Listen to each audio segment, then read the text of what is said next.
Shaun White's Snow League is here.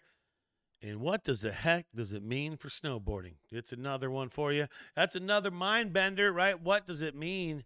Access Media TV, Brad J with you. Subscribe, like, turn on notifications. Let's get it going. Is this good for snowboarding? Shaun White having his own league? That's like I could take my ball and I'll go somewhere else. No, I don't mean it like that. But is it good for snowboarding? Right? Here's the deal, right? Here's the deal on that one. Of course it is. Here's why it's a good thing. Because he's a snowboarder making events for fellow snowboarders. So he's trying to make it more entertaining, more competition style, just a little bit better, just not the same old where you might get 16 guys, top 4 advance, yada, yada, yada. That's usually how the breakdown is. So anytime you got a guy who's been in it or a girl who's been in it on that level for so many years, you got to trust what they're putting together. And I've read the format. I've studied the format, and I feel like the format's solid. So Shaun White wants to make a whole new competition, and he did one so far. That was last year at Aspen. Here's a shot of him at X Games. This is, I think, I want to say somewhere 04, 05, maybe 06. I'm not sure. Yes, that is me to the left right there. I wish I still had that Oakley jacket. That thing was pretty fresh, as you can see. So Shaun White mixing things up a little bit here. And he's wanting to do his own thing. And you got to give him credit for it, of course. You know, why wouldn't you? Why wouldn't you do your own thing? You've been doing this for a while now. So Yuto Totsuka leads the Snow League in their World Championship standings ahead of Event 2 in China. So he is your guy right now. And they got plans for 3 more events.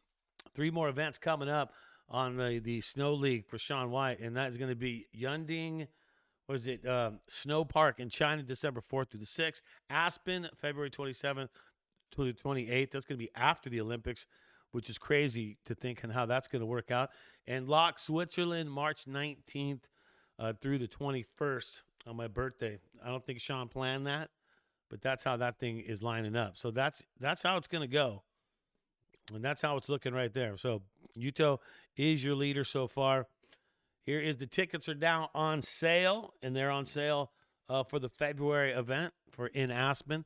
That's going to be Buttermilk. So that's the exact same place where the World Cups are going to be held in January. That's where X Games is going to be held. So it's going to be the same Slopestyle. I mean, they'll fix it up and change it a bit. But the Halfpipe, obviously the Super Pipe is going to be the same out there as well. So who's who? Who's coming out there and who's competing? So many different competitors, and some aren't. Chloe Kim not in the mix. Scotty James not in the mix. But here are some of the ones that we were talking about. Competing in the Snow League, including Guinness Book World Record holder, highest halfpipe bear, Kaishu Hirano. He made the worldwide headlines. He blasted that big old boost, 24 feet, 4 inches. I'm not going to do the meters. I am not a Canadian or a European. I did that in the halfpipe. X Games gold medalist, 3-time Crystal Globe winner. Yuto Totsuka will come armed. That dude's got the triple cork 14s. He's got all kinds of stuff. And I love this, the Korean dude. Koreans, Shaun Lee, the youngest FIS world champion, 2023. He's 16 years old. So 17, getting up there. He recently made history. He landed the first triple cork 16 in the halfpipe. We haven't seen that. That's something that he's done. And we've seen the progression and the slopestyle side of things. But that's the guys that you're looking at that are going to be coming up. So it's going to be a solid thing there. Here's a little bit more highlight on Aspen and what it's all about. It's going to be 2 full days. Snowboard halfpipe. It's at Buttermilk, the same mountain, like I said, same halfpipe. Basically the same slopestyle course as X Games. They'll change that, modify that a little bit, I'm sure. That's going to be Friday, March 7th, all 36 athletes. And March 8th, finals day, 8 men, women vying for the podium day is going to head-to-head competition. Okay, here's the deal. Let's talk about that, the competition side of things.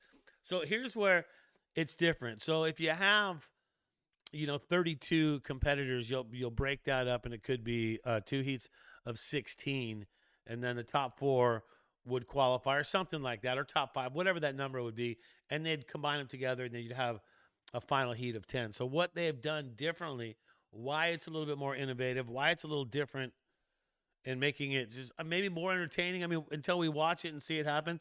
4 heats of 5, and then the ones that are highest on the point list, they get put into their different heats, and anyone who's not high on the point list, they get a random draw to find out where they go. Okay.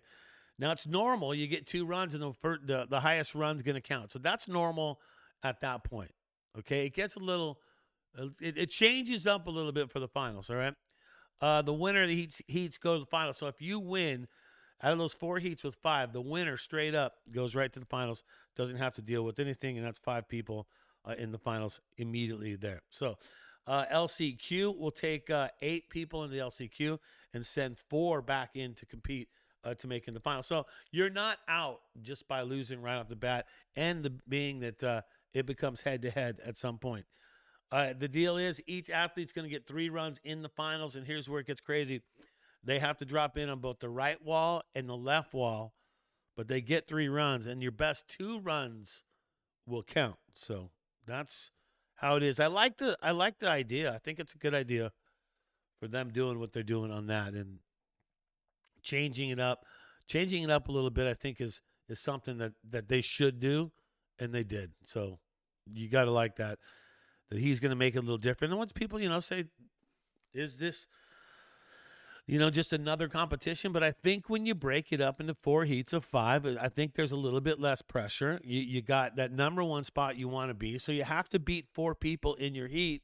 But just by doing that day, that brings you in to a situation where you're going right to the finals. And then you can still work your way back. Even if you lose in the heat, you go to an LCQ, as they were called it, the last chance qualifier. And there you go. So tickets on sale for the Aspen event, February 27th. 28th is where that's going to be at Buttermilk Mountain. So you can get those tickets in advance. Here's the deal. Go to snowleague.com, but here's how they're doing it. $50 is going to be the price of a ticket. Right now, if you're a Colorado resident, it's going to be half price, so $25. And you'll get some good viewing.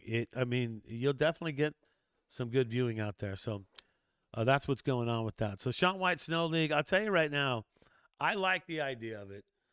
I think that he's got the riders back. It comes from a rider's perspective, not like X Games doesn't or any other event doesn't, but he's trying to mix it up. He's trying to freshen it up. And by doing it like that and having the 4 heats of 5 and having a last chance qualifier and giving 3 runs and also having to hit the right and the left wall in the finals, I like that. All things that shows you're going to be pretty much consistent of a rider. So good stuff. So I'm going to prove that. Snowleague.com for more information on that. Brad J with you. That's going to do it. Subscribe, like, turn on notification.